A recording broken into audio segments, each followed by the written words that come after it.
Hello,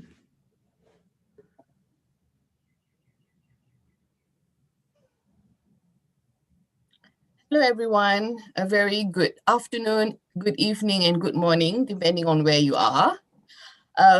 Today, we'll be having a webinar on 5 ways of leading authentically in an iConnected world, brought to you by World Scientific Publishing.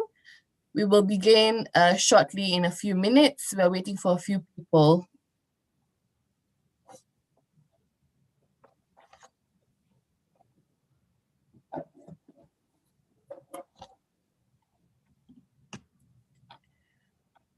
All right, looks like everyone is in.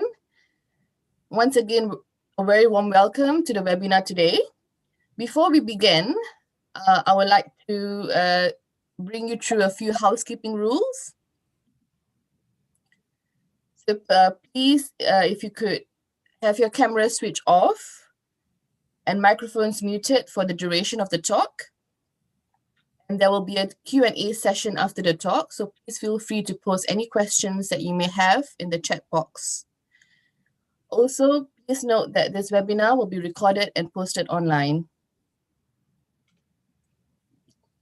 Today, we're very fortunate to have Dr. Vikram Murthy and Ms. Aasha Murthy with us. They are also the authors of the book Being 5 Ways of Leading Authentically in an iConnected World. And they will share today with the audience insights available in their book, How Leaders Can Proactively and Thoughtfully Drive Real Change in the 21st Century. First, may I introduce Dr. Vikram Murthy. Dr. Vikram is the founding director of the Being Leaders Academy, an organization that promotes purposeful collaborative inquiry into authentic leadership practices amongst academe and industry in Australia, New Zealand, and the wider Asia-Pacific region. He also works with organizations to underwrite their growth and profitability, and with people to catalyze their professional renewal and personal transformation. And now, let me introduce Ms. Aasha. She's the director at Being Leaders Academy. In her previous senior corporate roles, she has been the CEO of the Australian Council for Educational Leaders, managing director of Starbucks Coffee, and head of operations for Weight Watchers in the Asia Pacific. She also has a passion for developing leaders by providing them with exciting growth opportunities through experiential learning and executive mentoring. Now, without further ado, let me now hand over the time to Ms. Aasha to begin the talk. Ms. Aasha, please. Thank you. Thank you, Zara, and welcome everyone. And good morning, good afternoon, good evening. And we have people joining from multiple time zones. Some people are just waking up. Some people are just getting ready for bed, and we're just getting ready for a drink over here. But we're broadcasting to you from the Central Coast of Australia. And we are in a much more fortunate place than most countries. In Australia is technically now open, which is great. So since the last time we spoke, things have changed a little bit. I think 2021 is looking a lot more hopeful with an election, a vaccine. So hopefully things are going to be better, because it is still a very challenging time for many of us across the world. A particular shout out to people who are joining us from the UK. I know it's very early for you. Some of our friends and colleagues from Oman, which is wonderful. Kia ora to our friends and colleagues from New Zealand, and of course across Australia. A very, very special shout out though to our wonderful little granddaughter, May, who's actually watching us live from Sydney. So I know that's grandmom's prerogative. So I think I should do that. So anyway, welcome everybody, and I hope you have a wonderful hour with us. We're going to try and finish the content a little bit early today, so there's time for Q&A. And from last time, I know some of you still had questions, and those who were there for the last time, welcome back. And those who are coming in for the first time, we'll give you a little bit of a recap of the last session. Sure. So over to you. Kia ora, everybody. Hey, hello, Umakant and Shobita. Shout out to you. back in Chennai. I think it's cyclone time there, so very glad you could join us. Right, folks, so back to the business of 5 ways of being. What I'm going to do now is very quickly recap what we did the last time around, and then, get into the core text of what we're going to do today. All right, so let me just get the slide going. Right, so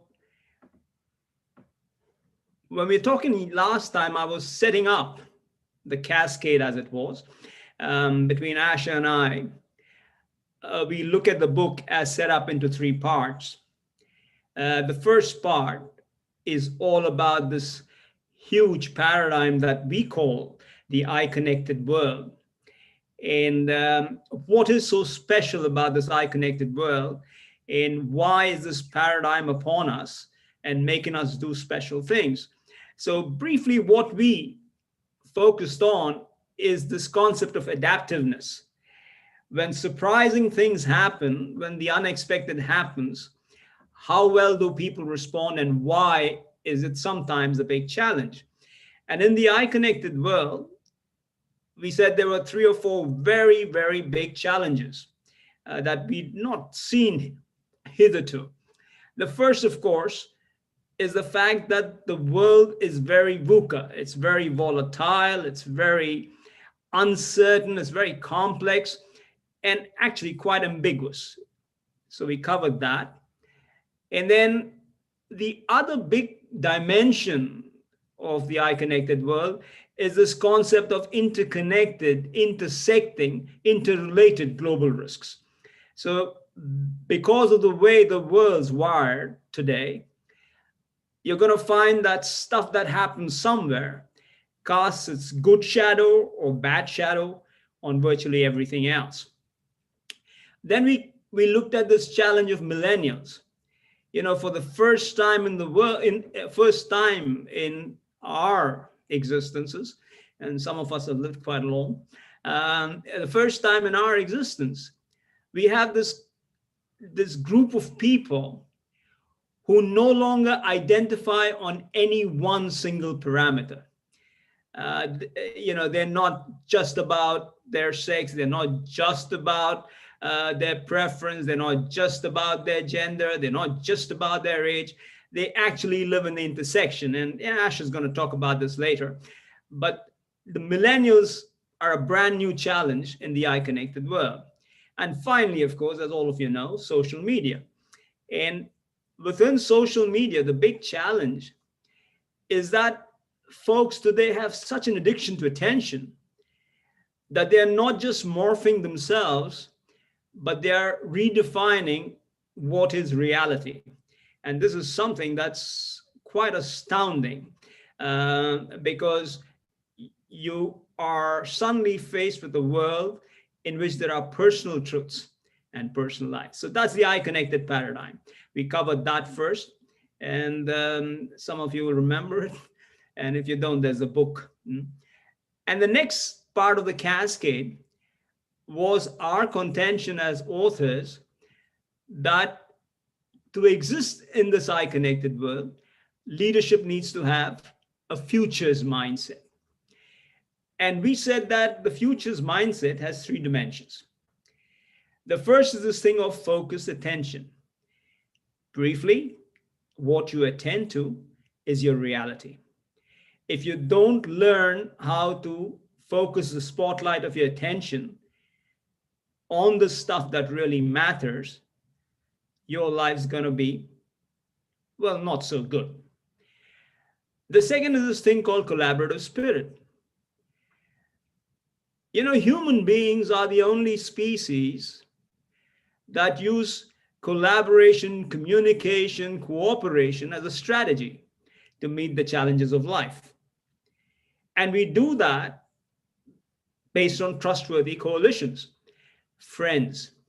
So how do you, especially now in this world of social media, where some of you not me, I'm sure, but there's a lot of us, including Aasha here, boast of 1,000 friends and 1,500 friends. So how do you decide who's a trustworthy friend, and how do you then cultivate them? And finally, the third dimension of a leader's futures mindset is this thing called collective wisdom. Collective wisdom or team synchrony or collective mind, all these are just words for this, all terms for the same reality. And that's somewhere in our worlds, each one of us has experienced that when we are in communion, when we work as groups, suddenly we find our intellect is augmented, our intelligence is augmented, our capacity is augmented, and there's almost this mystical power we get where we are greater than the sum of our parts. So that is all about three mindsets for the future. And supporting these three mindsets are these 5 ways of being, which is the topic of our conversation today, right? And these 5 ways of being are virtues, they are practices, they are behaviors, they are actions that bring that leadership's futures mindset to life. And I'm going to get Aasha to work on the first. So when you look at the 5 ways of being, and it's up there on the screen, it is about being present, being good, being in touch, being creative, and being inclusive. Now, this is covered quite extensively in the book. Each of these ways of being, that we've had 2 chapters dedicated to each one of them, which is full of concepts, case studies, examples, and tasks. So the point of today's talk is, for those of you who already have the book, it probably is a recap and you can go back and read it a bit more. For those of you who haven't, it probably excites your curiosity enough. So you get out there and buy the book, either the hard copy or the electronic version. But in any case, so what I'm going to cover off is the first way of being, which is being present. So what is being present? When you look at being present, there's a quote up there, which is from William James, and he says, compared to what we ought to be, we are only half awake.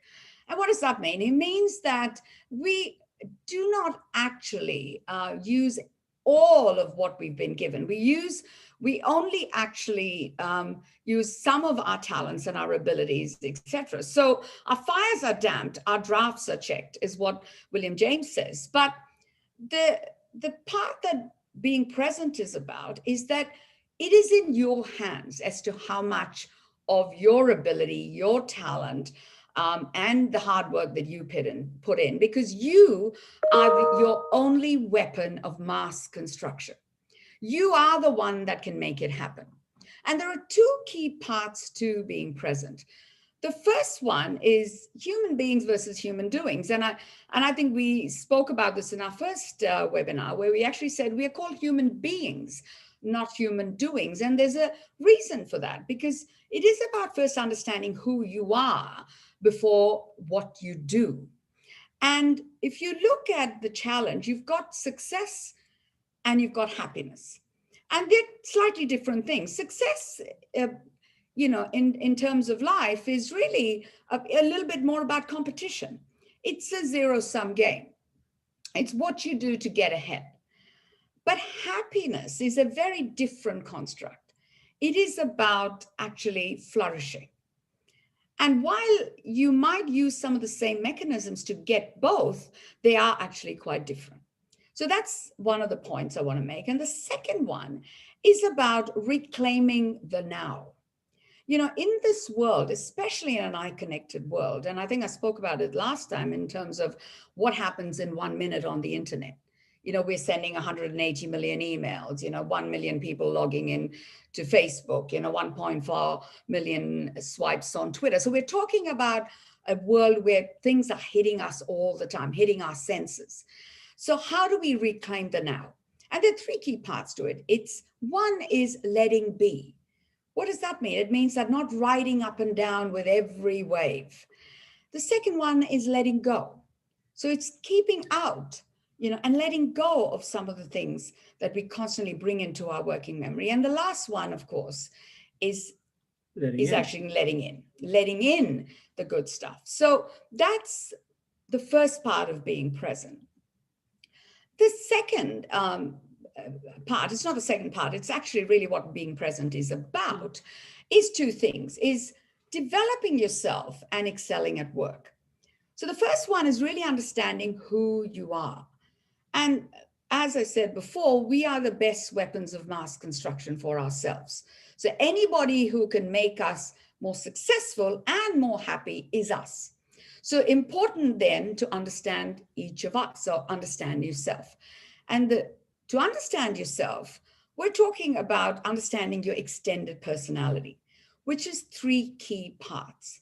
The first one is the big five personality traits, which is your genetics, which is really the outline of your personality, right? Which is what you're given, you're born with. The second one is characteristic adaptations, which is the filled in to the outline. So you've got an outline with your personality traits. Your life and your living is what fills it in. This is your goals, your mechanisms, all of those things.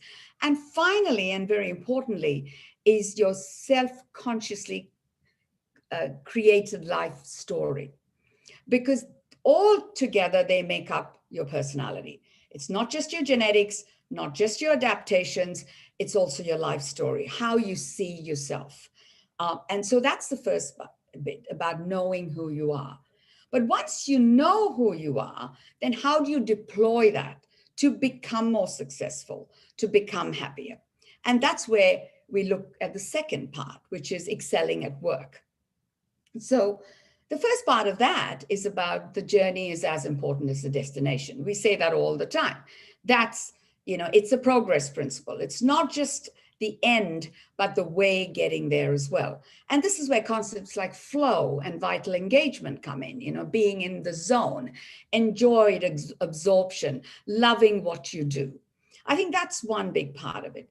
The second one is really to understand what performance is about in organizations and as individuals as well, but in organizations. Performance is motivation times ability, times the environment. Times the environment. Sorry, I just had a blank there. Sorry, motivation times ability times the environment. Now, you can have the ability, you can have a great environment to work in, but if you're not motivated, it turns to nothing, because the equation we have up there, it's a multiplier. So if one is 0, then it's a 0. So intrinsic motivation and extrinsic motivation is very important. And people, one of the things we've covered off quite extensively in the book is about gamification, the gaming sector. Why is it so successful, and what have they actually got right?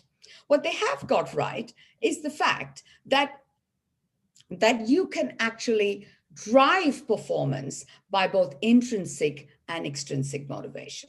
So that is really about being present. Okay, now I'm going to pass on. And if you've got questions about flow, etc., maybe we can handle it in the Q&A. Yeah, sure. So the second part is about being good. This is the second big virtue. And the fundamental thing about being good as a virtue for leadership is the understanding that your strengths are the key to possibility. And leveraging strengths is a big, big way of opening that world of possibility.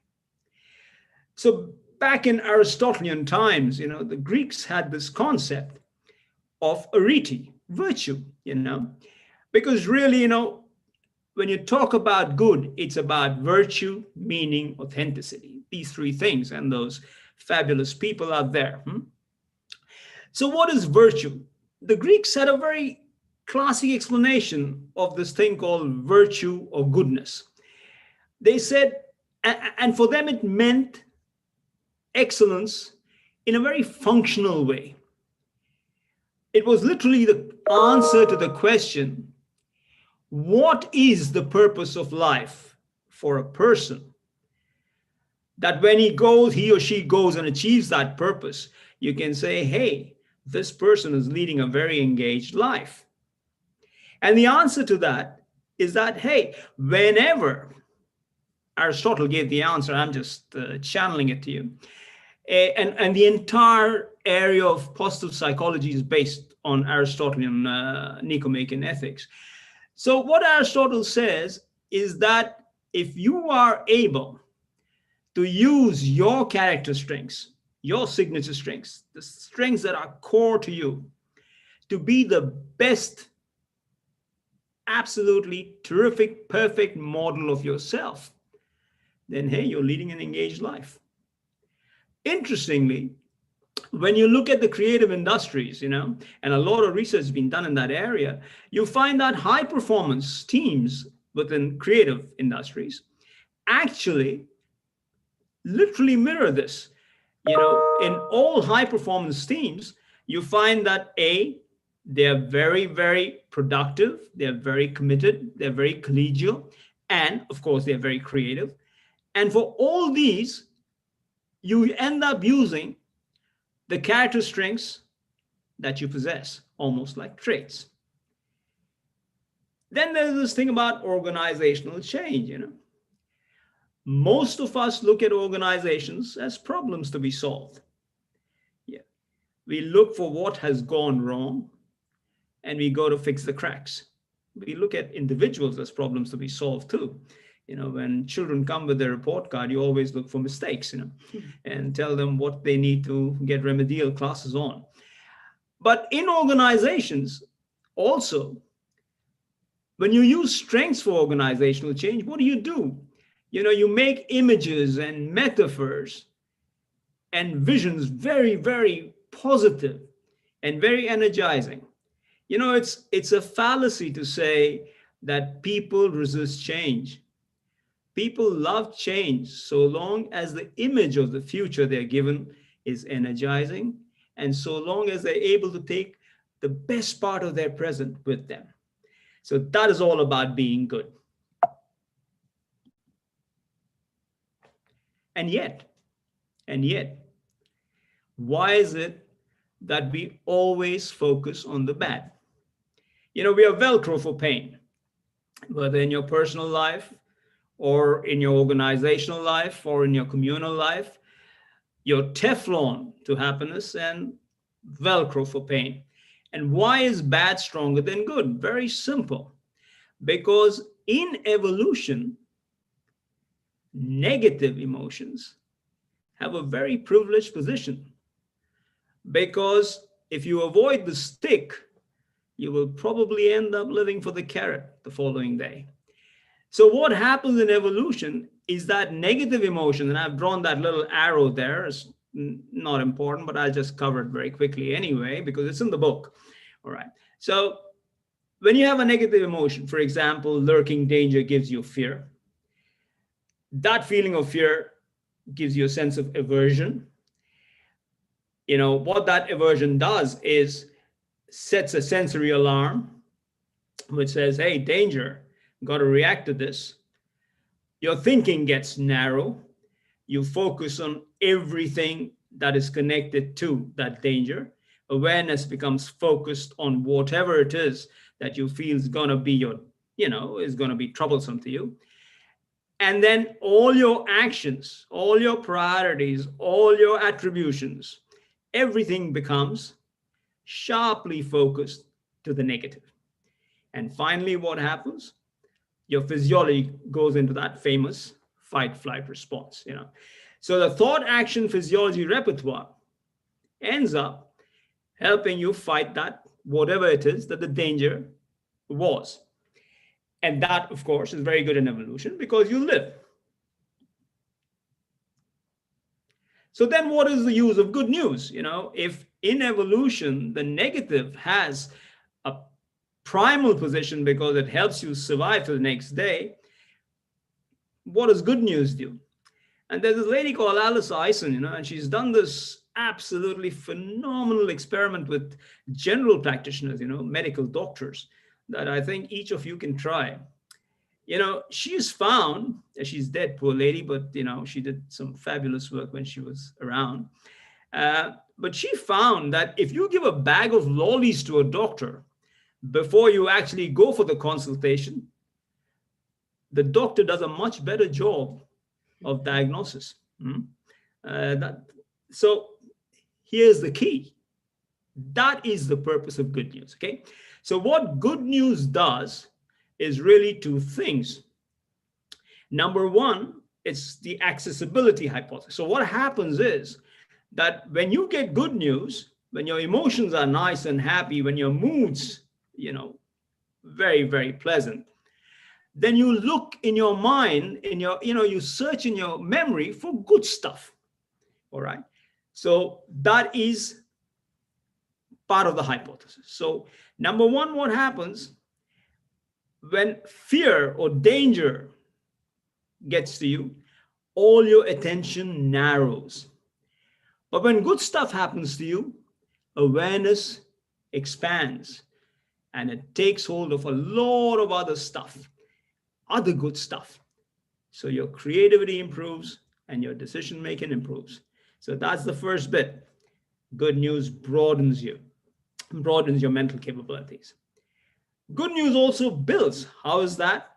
You see a little child playing in the playground. I see my granddaughter playing in the playground, and she's constantly building physical resources, sociological resources, psychological resources, intellectual resources. Even as she's climbing that jungle gym, even as she's learning how to slide down that slide, even as she's negotiating her chance, her turn with another child who's waiting for the swing, she's building capability. Cool. The next way of being that supports those three dimensions of leaders' futures mindset is this thing called being in touch. I'm so sorry. Now, for a long time, we believed that intellect was the be-all, sum-all of performance, and we all believed that intellect had solely to do with cognitive complexity. Your IQ test and your aptitude test was the summum bonum of what you were. And they said that there was nothing that was more predictive of your ability at productivity, at work, at whatever, than your IQ. Then in the 70s, suddenly a lot of people, including a guy called David McClellan, said that, hey, hang in there. Intellect has very little to do with success in life. And when they opened that thing out, suddenly you had that huge deluge of conversation around competency modeling and multiple intelligences. And suddenly people said, hey, it's not just about intelligence, it's also about, environmental intelligence, emotional, and so on and so forth. And we pretty much let loose that whole area of emotional competency, which is really the distinguishing competency of folks in leadership roles. So some of the big things that we talk about, obviously, and many of you know about this already, this amygdala hijack and the parasympathetic nervous system, the sympathetic nervous system, the HPA axis, how the fight-flight response works, and a lot of you know about this, but there are two or three things I just want to point very quickly. One is, when we talk about self-awareness in the book, we talk about this ability of self-aware people to make great decisions. Why? Because they understand that reason without emotion is blind. When it comes to deciding whether to go out with a guy whom you met on Tinder, or whether to accept the job that somebody's offered you on LinkedIn, to answer that question of, should I not, you need to trust your emotions. It's a limbic surge that you feel in your viscera, which is really your gut feel. You need to be able to co-opt that gut feel.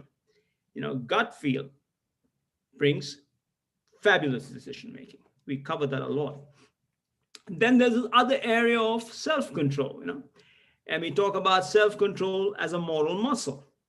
this whole thing of cold cognition, hot cognition. We cover that little, those kids in front of the marshmallows, and how some kids were able to wait 12 to 14 minutes while others, stuffed the marshmallow in their mouth even before the experimenter had left.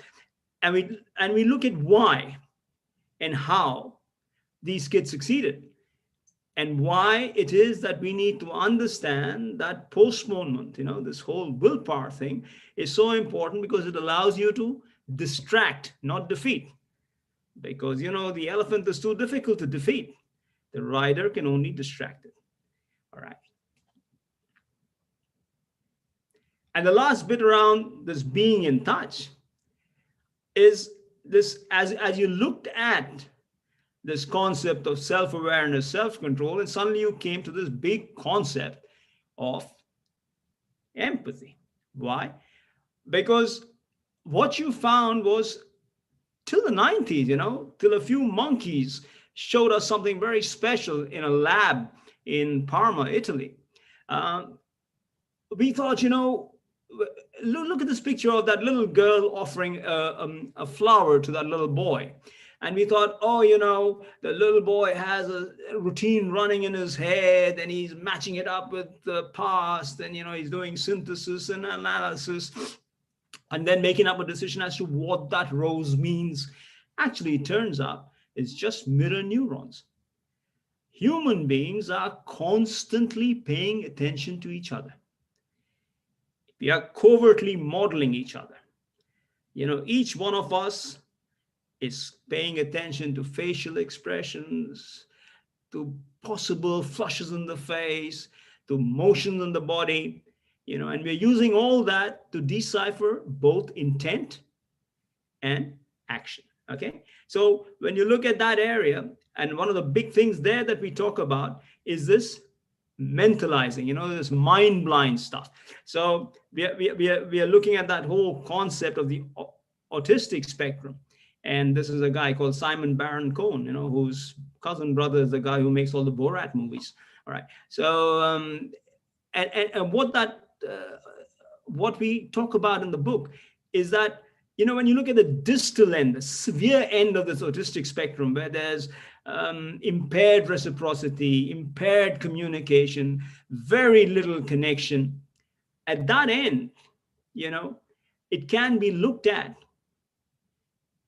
as a place where a person with those qualities is actually having a problem projecting herself or himself in time and space, and being able to understand what the other is thinking. Okay. That's being in touch, being creative. Wow, you still got me, folks. Because Aasha's kept the sexy part to herself, the being inclusive. I've got being creative again. So let me talk about being creative, which is a huge part of a leadership virtue. Okay. So being creative in the book, we suddenly left the individual sphere to talk about being creative from the point of view of organizations. So in an organization, which most of you have, some of you are, have been in an organization for a long time, others will be getting into it and so on. In an organization, at the end of the day, the first part of being creative is to make sure the organization survives for another day, so you can be in it. All right. And that's all about constructing a path to the future. And that's really about two things. Being better is one of them. And what is being better? Being better is trying to be cheaper, higher quality, faster time, better fulfillment, or whatever than the next guy.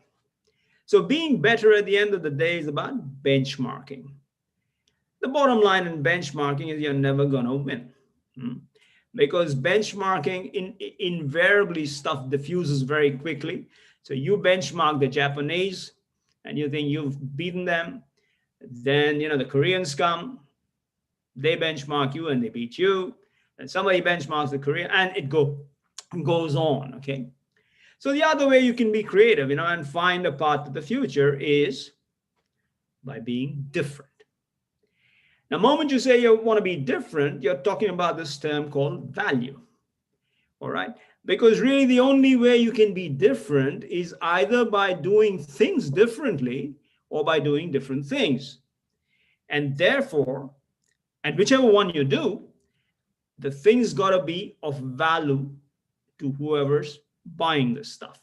All right. So you get into that thing of being different. So really, these are the two ways that you can construct a path to the future. But the most important part about the path to the future is you got to know what the future is.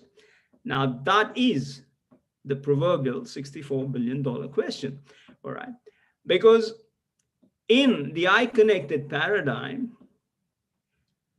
the disruption comes very quickly. Why? Because digital technologies disrupt very, very quickly. Right. And because the iConnected world is radically related, it's mass collaboration, it's the renaissance of the amateur, it's global happening and local presentations and local happening and global presentations of stuff, all of a sudden what happens is that you have what I call long fuse big bang issues. You're called upon to take decisions on stuff. And I spoke about this the last time as well.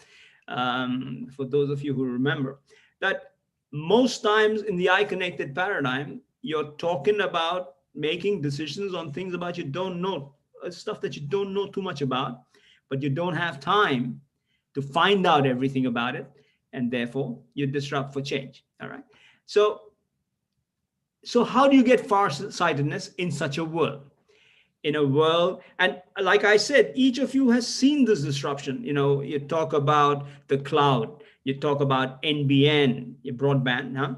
You talk about smart devices, you talk about QR codes. How many of us go into a restaurant today and take our device and scan a QR code? That's big data, isn't it? Because the health ministry is getting all the different restaurants that each animal in New South Wales is going to, so they probably know where the best pasta is made. Yeah, but the catch is that's big data. So we are all involved in this disruption. And when you come to big disruptions, okay, in this iConnected paradigm, how do you make sense of what the future is? Now, there are two rule books, okay? Two rule books. The first rule book is for an orderly world, all right? What is an orderly world? Now, if you were a weather forecaster and you're forecasting tomorrow's weather or the weather 3 days from hence, that's an orderly world. All you need to know is temperature, wind speed, humidity. And there are very clear relationships between them. And they're very well evident because, some guys taking hygrometer data, some guys taking temperature data all the time. So, when you look at meteorological departments, they can forecast weather, next day weather to 92%, 94% accuracy. So if they say it's going to rain in 3 hours, by God, it's going to rain in 3 hours, All right. Why is that? Because cause and effect relationships are known. And the world is predictable and well ordered. Life's cool. Then there is the world where, hey, the Big Bang world, the long fuse Big Bang world, where there is, that there are cause and effect relationships. And there's order there at the end of the day, but cause and effect are separated in time. All right. And you need to handle that too. All right. How do you handle that? In a classic example, are car manufacturers in the UK and Brexit. In 2019, when we were writing this book, there was a big conversation that Jaguar Rover and Ford UK, etc., were having, saying, hey, we don't know whether we're going to manufacture electric cars or not. We don't know whether hybrids are going to be manufactured because we don't know what Brexit is going to look like at the end of the tunnel. We have an idea, but we don't know how. So how do you handle that? Okay. So, what is the process? In the first case, where the world is orderly and predictable, it's all what if thinking. And if you have the time, you ask me the question, we'll talk about it. All right. In this case, it's scenario planning. And then finally, the rule book for creativity in an unorderly world. And you folks, all of us, know what an unorderly world is in the iConnected paradigm. How many of us have gone into work and suddenly been told not to come anymore? COVID-19. All right. How many of us have suddenly been let off, literally overnight, so, job keeper allowance, go on furlough, whatever is the term, these are all very fluxy situations that we've never faced before, completely unorderly. And, in the theory, in the practice, you can see them all. There's these big wild cards. The most classic wild card, is Viagra. Pfizer, the same guys who are doing the COVID vaccine. Okay, praise the Lord. The same guys went out to find the medicine for angina and got a wild card, Viagra. Wild in more ways than one, huh? Same thing with weak signals. The classic weak signal is the University of South Carolina, which has a fully accredited course in their sociology department on the life and times of Lady Gaga. Now that's a weak signal that some of us need to pick up. I don't know what that means actually, but there is a weak signal there. And finally, of course, is the black swan, which is the 9/11s of the world. Okay, so for that again, you need to have a way of saying, okay, what's this future going to look like? And that's where multiple perspectives come. So literally, when you look at being creative, there are two parts. The first part is about, hey, making a pathway to the future, which is all about being better and being different. And there's this thing of understanding, hey, what is that future going to be looking like? For which you need to have various tools. So what have we done so far? We've done the first four, and Aasha is going to bring it home. With being inclusive. Okay. So what is being inclusive? Now, inclusivity is a necessity. It's not an option. I've got some data up there. These are just factoids from Australia, but you can find this data in every country every year. And all of this is true. I want you to pay attention to the final two bits over there where it says 1 in 5 Australians have experienced race hate talk, which is 20% of people. And 86% of Australians support action to tackle racism. Now, that sounds great, doesn't it? 86%. But really the worrying fact is, what about that 14%? And that quite often is the vocal minority. So we do have a long way to go in this area. And therefore, as a leader, being inclusive is a very, very important virtue, practice and actions to actually put in place. So let me talk a little bit more about diversity. Now, diversity, we all talk about this a lot, diverse classrooms, and we have companies that have 100 nationalities and classrooms that have 75 nationalities, and all true. But let's understand what diversity actually is. And it's a simple equation there. Diversity, there's 3 key parts to it. The first one is cultural diversity, which we all actually know about. That is race, ethnicity, the color of your skin, the color of your hair, all of that stuff, that is cultural diversity. It's language and all of those things. The second one is cognitive diversity. And that's a little bit different. That's more than cultural diversity. This is about perspective. It's about how you process information, your thinking styles. And the last one, and which is actually fairly recent in this discussion, is neurodiversity. Now, we talked about this a little bit earlier. Vikram talked about it in the being in touch, people on the autistic spectrum, ADHD, people who have different ways of behavior, different behaviors. Now, neurodiversity is not always a negative thing. In fact, it can be extremely positive. So when it's leveraged properly, the neurodiversity also adds to this area of diversity. So diversity is not just about race and gender and ethnicity. It is actually also about how you process information, what your perspectives are, and also the way your behavior, the way your brain is wired. Now, those three things, diversity, that's what diversity is about. Now, that leads to what we call this unholy trinity, which is stereotyping, which leads to prejudice, which leads to discrimination. And that is a vicious cycle. So you stereotype based on this. We pigeonhole people.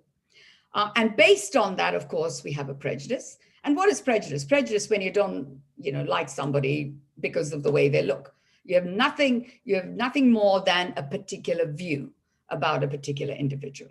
And that leads to discrimination. So this is an unholy trinity, which we need to always be aware of and safeguard, particularly as leaders. But it's all not all bad news, because the vanguard of the iConnected world are the millennials.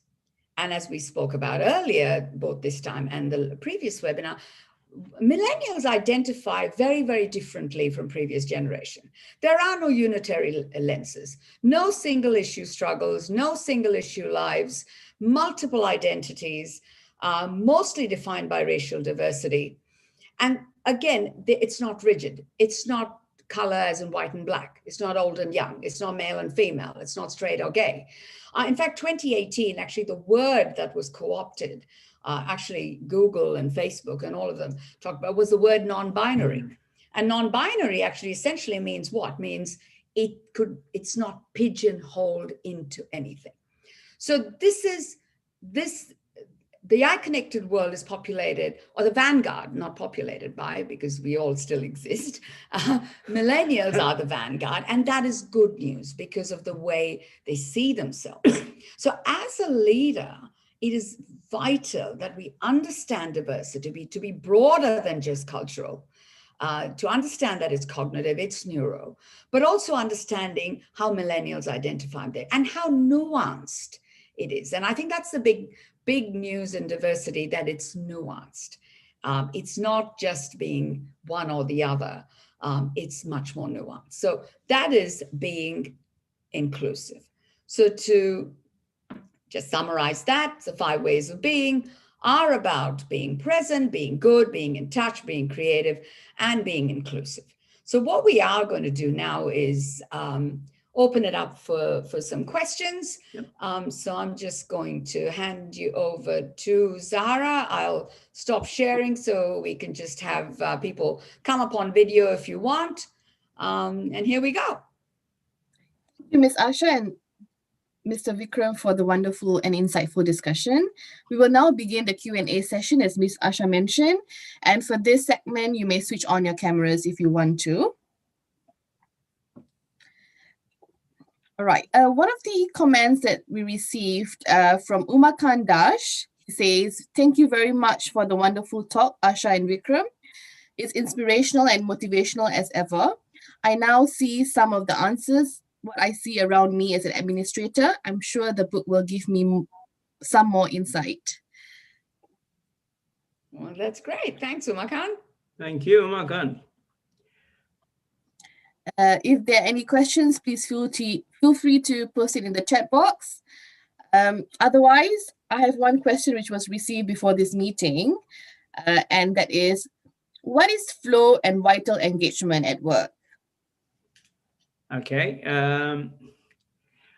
You remember when we were talking about being present, I mean, when Aasha was talking about being present, she said that one of the big things about excelling at work is motivation, and of course, the holy grail of motivation is intrinsic motivation, where you just, human beings, and this is part of the progress principle that Aasha referred to very briefly, and that is that human beings love to engage with the environment and meet its challenges and somehow beat the environment and grow as a result. That's why, you find infants, crawling and then deciding to walk, because that is the effectiveness motive. So where does flow and vital engagement come into it? One of the things that people have found is that to get folks motivated at work, you need to give them, you need to satisfy three of their needs. One is you need to make them feel that they're competent, because people like to do stuff at which they can do well. All right, so competence is a big thing.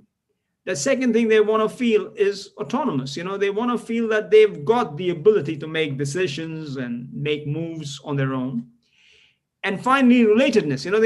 They need to be connected to people when they're doing stuff at work. Now, competence, as you know, is a big thing, because if you give somebody work to do that they're unable to do because they don't know what they expected to do, they feel very demotivated. Now, so far so good. Now, the interesting thing about flow and vital engagement, which was the question, is that while competence is a precondition for motivation, there's the predominant reason why people stay on task is because the task gives them a feeling of complete involvement, absorption, and complete interest. If moment to moment, a person who's working with you or for you or work that you're doing gives you moment to moment that feeling of engagement, where you feel, wow, I'm so intensely in this that, time is standing still for me, that I don't want to do anything else, that is flow. And just add to that, when you're in flow, which is that being in the zone, but if you add meaning to that, that Correct. gives you vital engagement. So that whole thing of how do you stay in flow is when the work that you do is meaningful. Yep. And that's when you get to vital engagement. Bang on. Thank you, Mr. Vikram and Ms. Aasha. I've got a question from Gayatri. Okay. She asks, she mentions, thanks for a thought-provoking talk. Sorry. I've noticed in the last 6 months, people I know, both professionally and personally, have moved from a hate rules heart to more of a hate rules hate mentality, which has been valuable during this time. I'm just wondering if this is a permanent change as something has awoken, or the hate will prevail again after COVID eases. Oh, that's a lovely question, Gayatri, and I can totally see you asking this as well. Look, you'd hope that the heart continues to rule, because it has, I guess, in some ways, brought out the better angels in people, and you'd hope that. But life is a way of, as soon as we pass through the worst, the head does take over. But having said that, I think some of the changes we have experienced have probably been quite transformational.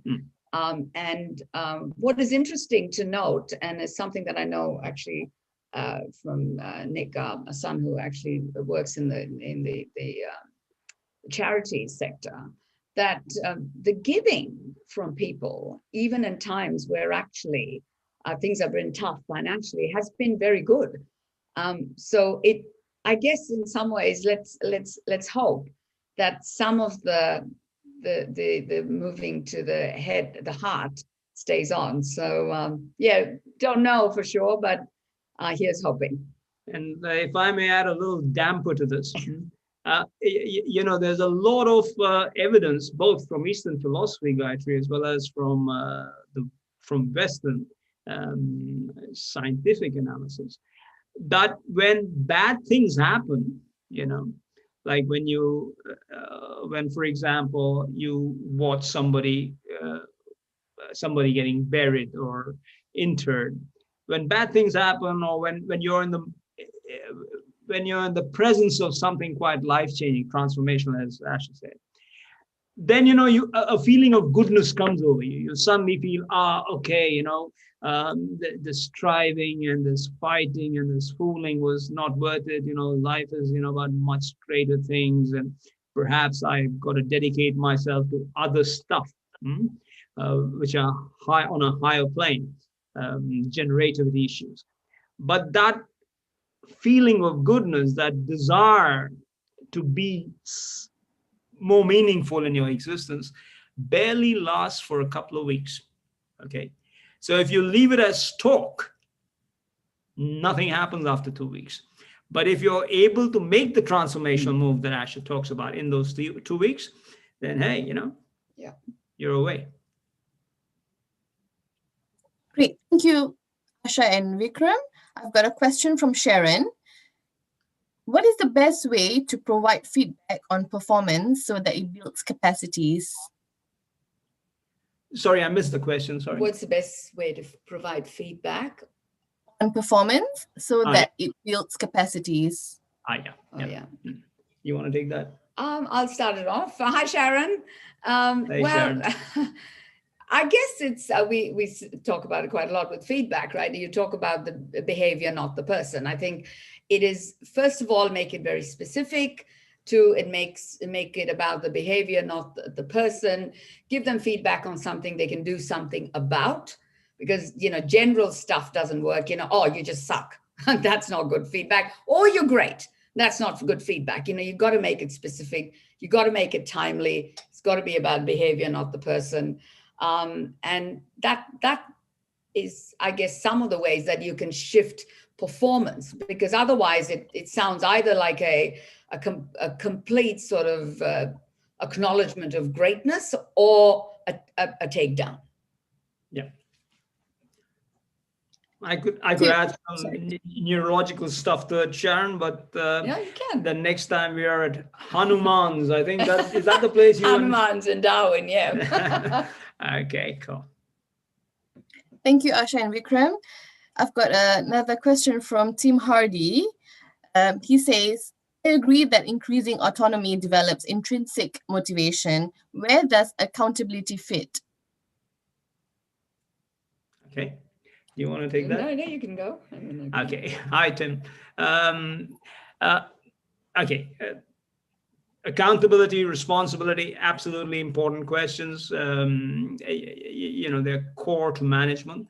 Now, here's the interesting thing, Tim. In unorderly worlds, the kind of world that we are living in, and I'm not saying all of the world is like that, but lots of times, and many of you have been in situations like that in the very recent past. In unorderly worlds where stuff happens and life is in a constant flux. All right. So, some project you're working on dies on the vine, or, you get fired from a job for no reason, or, stuff happens, place shuts down, etc. In those kind of contexts, Tim, it's very important that leaders are able to set aside, this command control, this planning. I remember Sharon asked us this question in the first session, this predilection to strategic planning and, predilection to seeing quarterly results, etc. Because lots of times you need to send the probe. Your folks need to send the probe, see what comes out, and then pick the emerging pattern. Now, that doesn't come easily because, like you just said, you say, hey, at the end of 3 months, you say, so what have you been doing for the last 3 months, etc. And perhaps, your doubt or your suspicion about a particular person may well be well-founded, that person may be fooling around, but largely, and I speak from a very strengths-based perspective, because largely in an unorderly context, you need to be able to pick an emerging pattern, And you need autonomy. And for that, you need autonomy. And of course, you need the other three things, which is you need to be competent. That's where the competent part comes, that, you can't be the young Turk who comes into work and says, I've just done my bachelor's in the University of Sydney. Can you make me president? That doesn't work like that. Okay. So, which is sometimes difficult to make people understand, but competence and autonomy and relatedness, that connection around them, which kind of builds them up, flourishing. And the other part, Tim, and I know the context you're talking about as well, is that I think in education, we talk about that a lot, that, autonomy at a school level. And I think it's great. And I've had this conversation with many people in education it's about freedom within a framework. I think it's about, you have some things which are non-negotiables that everybody, it's like curriculum or assessment. But then there are other things that only people in the front line can know and do. And that's where, especially in an unorderly world, you need them to have that autonomy. But there are some things that have to be sacrosanct. And that's the challenge. What is it that is the set part and what is the flexible part? Now that's the leadership challenge. What do you hold on and what do you let go? To give you an equine metaphor, Tim, unbridled but not uncorralled. Absolutely. Thank you very much, Mr. Vikram, Ms. Aasha. If there are no more questions, we will end here. But of course, if you are keen to know more, the book is available to be purchased at a special discounted price of 25% off on our World Scientific website. If you go to the URL code, which was provided in the chat box, you can type in the promo code, which is shown on the screen, and you can get the book off 25%. Is quite a good deal. So, and the offer is only valid until 10 December. So hopefully you can get your books during the Christmas time. Yeah, exactly. Great Christmas gift. Can I also just then thank everyone for your time today? It's wonderful that so many of you are able to join us. We were also live on Facebook, and the recording, as Zara said earlier, we're also live on YouTube, on the YouTube channel of WSB. So there are a number of people who have joined us today. So you'll also have the recording that you can access and share with your teams. We also have actually a series of webinars and a program, and you can go on our website, which is beingleaders.org, and you can contact us through that as well. But you all, again, thank you for your time. Stay safe. 2021 is looking a lot more promising. But wherever you are, I hope we both wish you very well for the festive season, and best for you with your family and your friends. So have a wonderful, wonderful end of the year. Right on. Yep. All the best. Thank you, Ms. Aasha and Mr. Vikram. Thank you for your time and for being here with us today. Thank you, everyone, and have a good day. Bye now. Bye-bye. Bye.